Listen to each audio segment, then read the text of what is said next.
Howdy folks, tonight we're taking a look at a split front chest rig from Velocity Systems. I don't know what it is. I can't find it. I'm sure one of you guys will know. It's almost like a precursor to the Jungle kit. Almost. Like if you took the pusher and brought it one step closer to the Jungle kit without making it belt mounted. That's kind of what you get here. No idea who it was for, who wanted it. Bought it used from a guy. It's pretty neat. So we'll get it on the table, take a look at it. But some of you guys have been weird lately if I don't show something on me. So it's 4 fixed magazine pouches and then 2 fixed utility pouches and then a back panel, which I'll show you on the table. These 2 utility pouches are mirrored as best I can tell, so that's a little bit different from the pusher where you kind of have a set right and a set left side. This is just same all the way across, and then it's zipper opening with a G-hook back up here. So let's get on the table, take a closer look at it. There's kind of some hidden features and then some unique construction for kind of what it is, and I think it's pretty slick.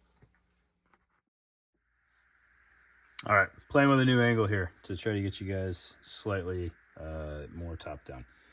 All right, so this is Velocity Systems split front chest rig. Very close to being, I don't know if battle jacket is the right term because it doesn't ride very high. It'll work with a belt kit, I think, if you raise it up a little bit. I don't have it very high right now. I have it kind of at the lowest setting. But we'll talk about that in a little bit. So the 2 sides are mirrored, and I wanted to get the mags in frame first before we move on to kind of the rest of the features. So keep in mind 25 round 308 PMag with range plate. So Velcro is not contacting, but if that was a normal size 308 mag, it would work fine. That fits in there without too much issue. It's a little bit loose with just 1 mag, but it'll fit. And then it will also fit 2 PMags or metal M4 mags quite nicely with a good bit of Velcro contact there. Right. I tried the PMags with the base plates that I usually grab, and those are too tall. Didn't work out super great. All right, but I think what you can set this up for without any issues is 8 M4 mags or 4 308 mags. And then just for reference, commercial Motorola will also fit in there fairly well. However, the lids are not at all optimized for dodging antennas, so that is something to consider there. If you find one of these and you're trying to get comms on board.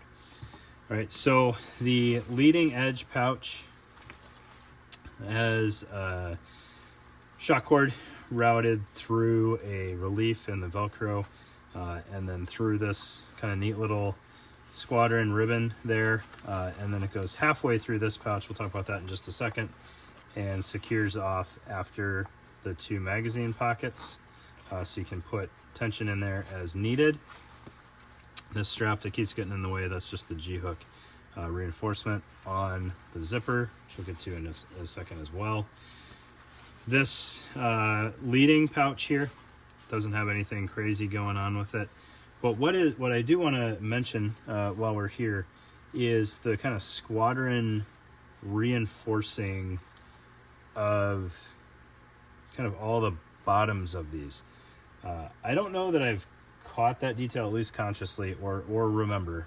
Too many penguins on the iceberg these days.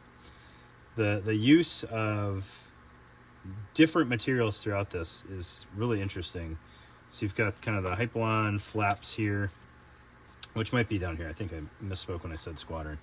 But like it has reinforcement on high wear areas, and then just kind of a, I would assume what's 500 denier in other places. Really interesting assortment of materials here. All right, the next flap over, or the next pocket over, dimension wise is the same. as far as magazines go, but it also has this nifty little pocket on the front face here, which I can only assume would fit a compass pretty well, or a GPS unit. I'm kind of searching around here for something applicable to put in there. A little right in the rain, too tall for the little Velcro flap there. But that's kind of nice, so that when you take your mag out, you don't yard sell all the other stuff that you might have in there. So you got a little bit of kind of onboard options there. And then moving on to the backmost portion of this, I keep thinking there's something else going on this that I'm just not tracking, because of the way they made the material on the bottom of this thing. So you've got your drainage grommet and then reinforcement on the bottom edge there, which kind of looks like it mirrors the top. So at first I thought maybe this was a bottom open pouch as well. It's not. That's just reinforcement. But you open that up and you can see you don't have any abundance of Velcro on the flap there, so you just kind of, wherever it goes, you have kind of the same contact, which is kind of neat as far as adjusting the height on that. And then internal on this, you've got some Velcro on the back face of the pocket, nothing on the front face of the pocket, but you do have 2 rows, 2 columns of MOLLE on either side, and then a drawstring on the top of that pouch to take up slack along the top for securing whatever you want to secure. I don't know if I just broke my shock cord in there. That'd be real unfortunate. A lot of slack there. All right, but I think you've got enough room here that if you had kind of fixed content or a canteen or something in here that was going to hold the shape pretty well, you'd put a radio on here if you wanted. You could possibly take advantage of the Velcro in here and put a radio in there and just have the antenna poking out on the side. I don't know that it was really optimized for that at all, but just my thoughts. You gotta shove a radio somewhere, I would imagine. All right, other side is identical, aside from the bonus little cross there from whoever had medical in here before. All right, and then looking at the back, we'll get to the harness in just a minute here. You've got what is I can only assume is a 3-liter hydration sleeve here.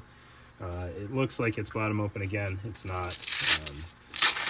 Top opening sleeve, little tab there to hang your bladder on. Nothing else to write home about. It's all mesh throughout, which is nice if you distrust bladders, because it'll leak right out and won't cause you any issues aside from what's probably already a sweaty back getting wet. If you don't need this, it's just a large mesh panel, so it's not going to retain heat any more than it needs to, while providing you a really nice stable base. Because 8 mags on here, possibly canteens, GP pockets, utility space, radios, whatever. Fairly front heavy setup. The 3 liters will help balance that out.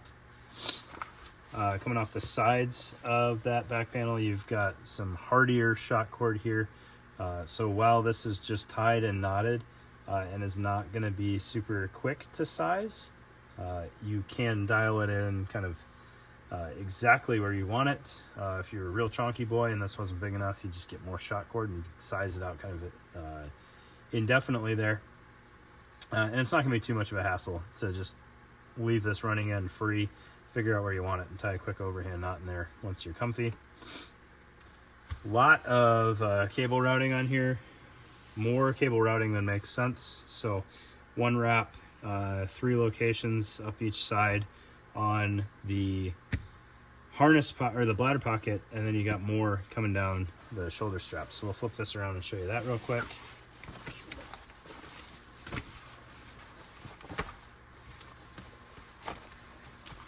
The shoulder straps, hopefully that's all in frame well enough. Just kind of comes straight over the top, Hypalon reinforcement running all the way down the hydration pocket there, which is pretty dope. This is going to be really hardy suspender setup if you need it to be.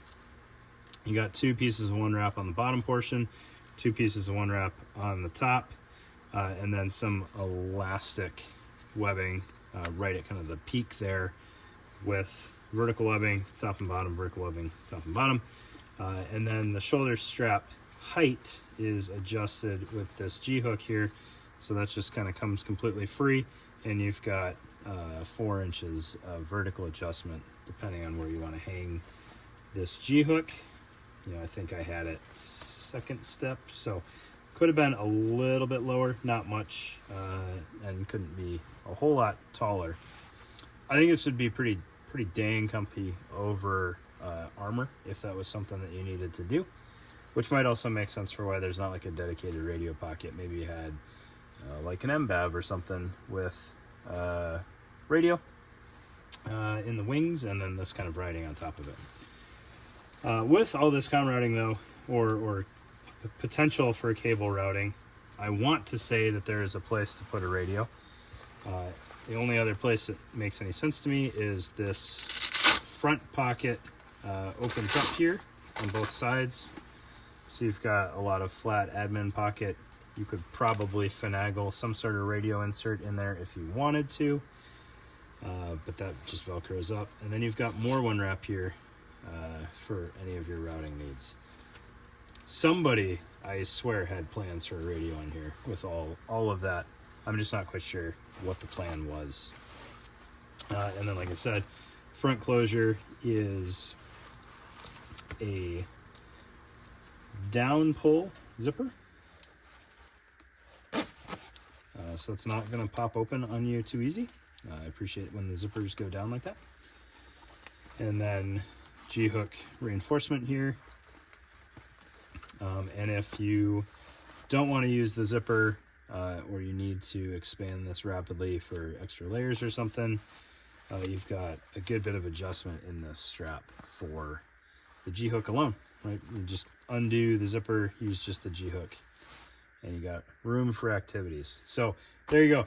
Velocity Systems mystery rig. That is the only semblance of a tag on there. I still don't quite understand Mayflower versus Velocity Systems, if they're completely same or not. Not sure. If they're not, the Mayflower side interests me more. If they're the same, then I'm just full of nonsense. So there you go. Appreciate your time, guys. Hope you had a good night.